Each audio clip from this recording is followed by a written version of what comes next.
gonna get it? How you gonna get it? For centuries, the roots of Chuck's prairie How you gonna get it? place. But they've also been doing something else.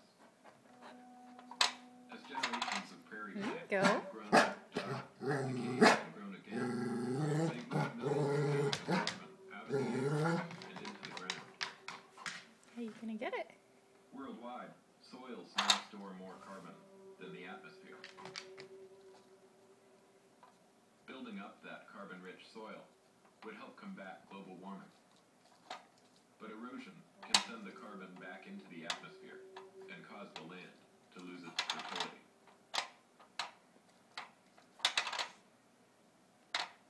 We know in the state of Iowa we've lost half the topsoil in approximately 100 years of farming. Now, another 100 years, and if we're down to nothing but subsoil, that topsoil, that top few inches